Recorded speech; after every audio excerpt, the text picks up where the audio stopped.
మహాగణాధిపతయే నమః. ఓం గురుభ్యో నమః. ఓం శ్రీమాత్రే నమః.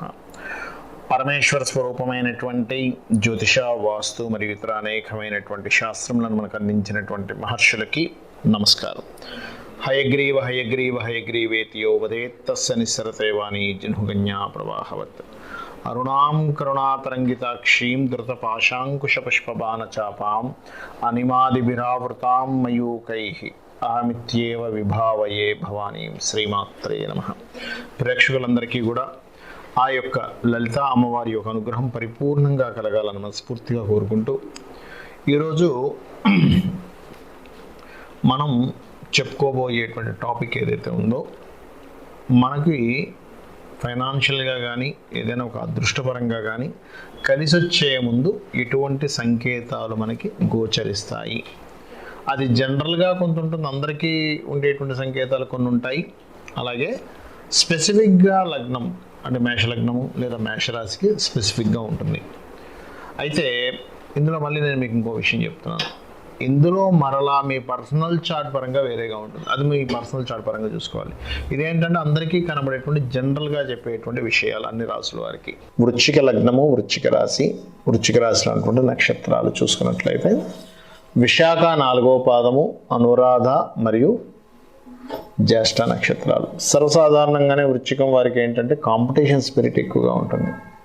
ఈ కాంపిటీషన్ స్పిరిట్ ఎలా అంటే ఒక చిన్నది ఏదైనా అయినా సరే మరి నాకేంటి అంటే నేను కూడా ఉన్నాను కదా ఇక్కడ, మరి నాకు ఇచ్చే విలువ ఏంటి అనే కాంపిటీషన్ స్పిరిట్ ఆటోమేటిక్గా ఉంటుంది అక్కడ. అలాగే మరొక విషయం ఏంటంటే ఇక్కడ వృశ్చికం వారికి దత్తుడు కానీ కుమారస్వామి కానీ మీకు స్వప్నంలో కనబడ్డారు.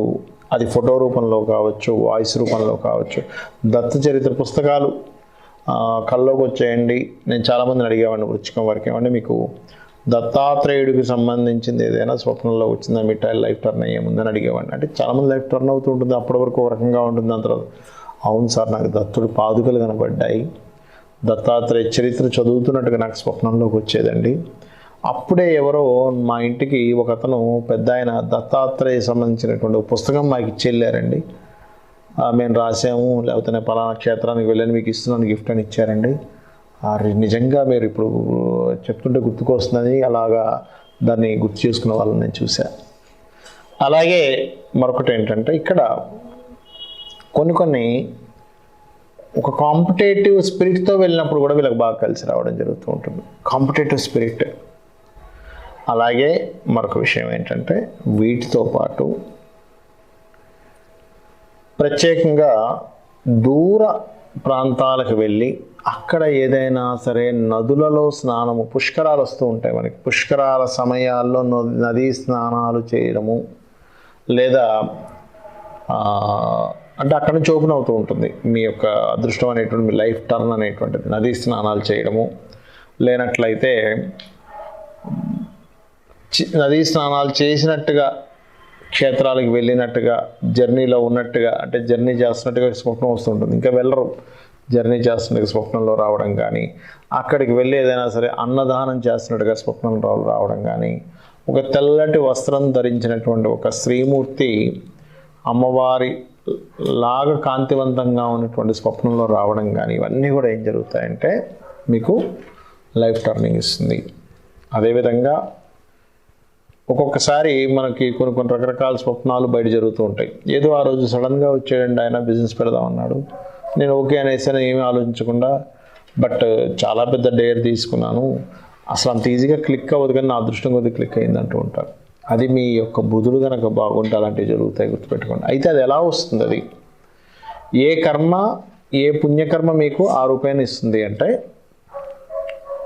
పూర్వజన్మలలో మీరు చేసిన ధార్మికంగా చేసినటువంటి వ్యాపారము ఏదైతే ఉంటుందో దాని యొక్క పుణ్యం వస్తుంది, గుర్తుపెట్టుకోండి. మీరు అనుకోవచ్చు అదేంటంటే ధార్మికంగా చేసే వ్యాపారాన్ని కూడా వస్తుందంటే ఖచ్చితంగా వచ్చి తీరుతుంది.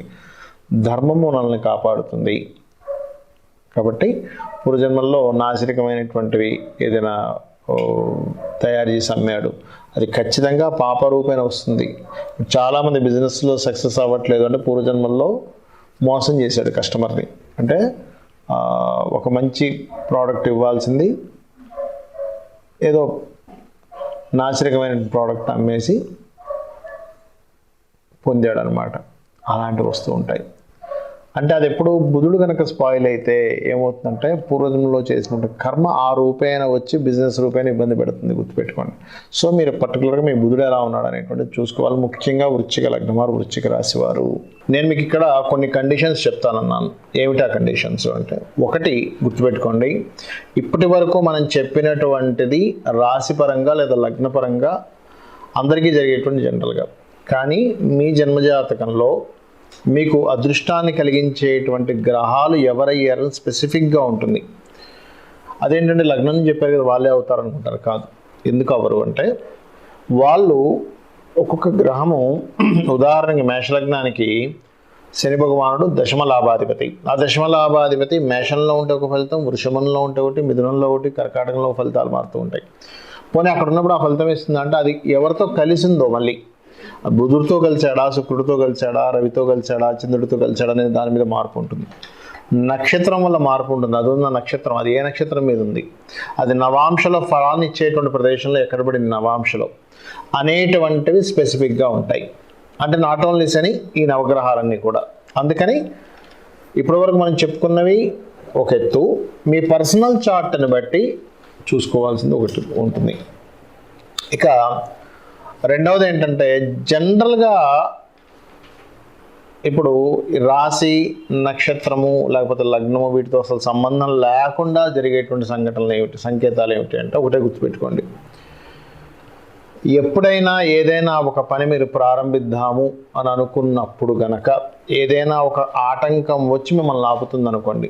ఏదైనా ఒక ఆటంకం అంటే ఒక వివాహం కోసం రెడీ అవుతున్నారు, రెడీ అవుతున్నప్పుడు ఏదైనా ఒక చెడు వార్త వచ్చింది, దాని గురించి మీరు ఆలోచించవలసిన సందర్భం ఉంది. వివాహం అనే కాదు, ఎనీథింగ్, ఒక బిజినెస్ పెట్టబోతున్నారు, లేకపోతే ఒక ప్లానింగ్గా ఒక ముందుకు వెళ్తున్నారు. సో దానికి మీరు పర్టికులర్గా ఇది ఎలా చేయాలి, ఏం చేయాలి, ఏమిటి అనేటువంటిది ఒక ఆలోచనలో కొంచెం ముందుకు ఒక్కసారి ఆలోచించాల్సిన పరిస్థితి. ఏదైనా ఒక సంకేతం వస్తాయి, దాన్నే మనకి శాస్త్రాల్లో నిమిత్తం అన్నారు, ఎదురు రావడం అన్నారు, ఇలాంటివన్నీ చెప్పారు. అంటే ఏమిటి, ప్రకృతి చెప్పేటువంటి ఇదంతా ఏమిటి అంటే ప్రకృతి మనకు అందించేటువంటి, ప్రకృతి అంటే ఎవరు, అమ్మవారు. అమ్మవారికి ఉన్నటువంటి లాంగ్వేజ్లో మనకు చెప్తుంది, నాన్న నువ్వు ఇది చేసుకో, ఇలా ఉండు. ఎందుకంటే అదేంటండి అలా చెప్తుందా అంటే ఖచ్చితంగా చెప్తుంది. మనకి చూడండి, కొంతమందికి స్వప్నంలో భగవత్ సంబంధించింది సౌండ్ వినబడో, చెప్పు నీకు పలానా దగ్గర విగ్రహాలు ఉన్నాయి, తవ్వండి, తీసి గుడి కట్టండి అని చెప్తున్నారుగా మరి అమ్మవారు. మరి అది చెప్తున్నప్పుడు మన పర్సనల్ రిలేటెడ్ సంబంధించినవి కూడా ఈ సంకేత రూపంలో చెప్పడం జరుగుతూ ఉంటుంది అనే విషయాన్ని మనం అర్థం చేసుకోవాలి. మరి మీకు సందేహం కలగొచ్చేవండి, మరి ఇట్లా ఏదైనా వివాహం కావచ్చు, వ్యాపార సంబంధించిన విషయాలు కావచ్చు, ఏదైనా ప్రారంభిస్తున్నప్పుడు అవి ఏదో కారణం చేత ఆగుతున్నాయంటే అక్కడ ఏదో నష్టం ఉంది అనేటువంటి ఒక సంకేతం అని మీరు చెప్తున్నారు. మరి దాన్ని ఎలాగా క్లియర్ చేసుకోవాలి అంటే అలాంటి సమయాల్లో మనకు శాస్త్రాల్లో చెప్పినటువంటిది ఏమిటంటే రామాయణం కానీ, మహాభారతం కానీ, లేదా గజేంద్ర మోక్ష సంబంధించిన ఘట్టాన్ని కానీ మీరు చదువుకున్నట్లయితే, చదువుకున్నా విన్నా ఏమవుతుందంటే మీకు రావాల్సినటువంటి ఆపద ఏదైతే ఉందో, ఒక ప్లానింగ్ అనుకుంటాం మనం, నేను పలానా బిజినెస్ పెట్టేసాను, లేకపోతే నేను పలానా కోర్స్ తీసుకోవాలి, లేకపోతే నేను పలానా విషయంలో ముందుకు వెళ్ళాలి అని, ఎవరితోనైనా కలిసి ముందుకు వెళ్ళాలి. అలాంటి సందర్భంలో మీరు కనుక ఆటంకాలు కలుగుతున్నాయి, కానీ ఆటంకం ఎందుకు కలుగుతుంది, అసలు ఏంటి సంకేతాలని మీకు అర్థం కావట్లేదు, ఒక క్లారిటీ రావాలి. అలాంటి సందర్భంలో రామాయణం, మహాభారతం, గజేంద్ర మోక్షం, లలితా సహస్రనామాలు విన్నా, లేదా విష్ణు సహస్రనామాలు ఒక్కసారి చక్కగా ధ్యానంలో కూర్చొని మీరు విన్నా ఏమవుతుందంటే మీకు ఏదైతే మీరు స్టెప్ వేయబోతున్నారో, ఇంకా కూడా ఉంది ఏంటి, ఇష్టదైవం, రోజు ఇష్టదైవానికి పూజ చేస్తూ ఉంటారు. ఆ పూజలో ఒక్కసారి కూర్చొని స్వామి ఏమిటి నాకు ఇదేం అర్థం కావట్లేదు, నేను దీనికి ముందుకు వెళ్ళనా వద్దా, ముందుకి నేను అడుగు వేయడం వల్ల ఏమైనా ఇబ్బంది ఉందా, లేకపోతే దాన్ని విరమించుకొని వెనక్కి రావడమే మంచిదా అని చెప్పి మీరు కనుక ప్రశ్నించుకున్నట్లయితే ఖచ్చితంగా దానికి సమాధానం ఒక క్లారిటీతో వస్తుంది. అంటే మీకు కనబడేటువంటి నిమిత్తాలు క్లారిటీ ఉండాలని లేదు ఒక్కోసారి, ఎందుకంటే అది దాని మీద స్టడీ చేస్తేనే అర్థమవుతూ ఉంటుంది. కాబట్టి ఈ రకంగా తెలుస్తుంది. అలాగే ఒక్కొక్కసారి ఏం జరుగుతుంటుందంటే ప్రతిసారి ఆటంకం కలుగుతున్నప్పుడు ప్రతిసారి ఇబ్బంది కలగాలని రూల్ ఏం లేదు. ఒక్కొక్కసారి మీరు అది చేయడం వల్ల మీ కర్మ తొలగిపోతుంది, అలాంటప్పుడు కూడా ఆటంకం జరుగుతుంది. అలాంటప్పుడు కూడా మీరు కనుక ఒక్కసారి లలిత చదువుకొని ప్రారంభించినట్లయితే మీ ప్రారంభ కర్మ ఆపుతూ ఉంటుంది.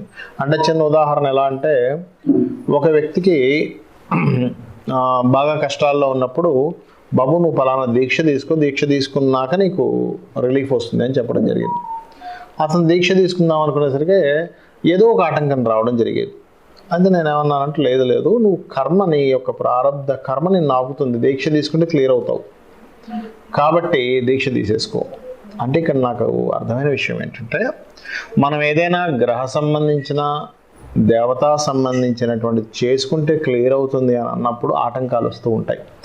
వచ్చినప్పుడు దాన్ని కూడా అధిగమించి మీరు కనుక ఆ యొక్క కార్యక్రమాన్ని పూజో లేకపోతే హోమమనో లేకపోతే జపమనో లేకపోతే ఇంకేదైనా దేవాలయానికి వెళ్ళడమనో చేసినప్పుడు అది ఖచ్చితంగా ఏమవుతుందంటే మీరు పడుతున్నటువంటి ఇబ్బంది నుంచి బయటపడేస్తుంది. కాబట్టి నేను చెప్పినటువంటి ఈ యొక్క విషయాల్ని పరిగణనలో తీసుకొని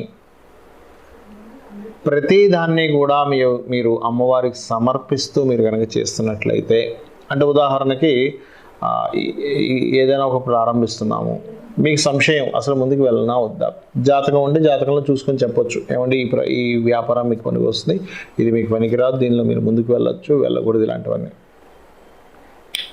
ఇక్కడ ఏంటంటే మీరు ముందుకి అడుగు వేసేటప్పుడు ఉదాహరణకి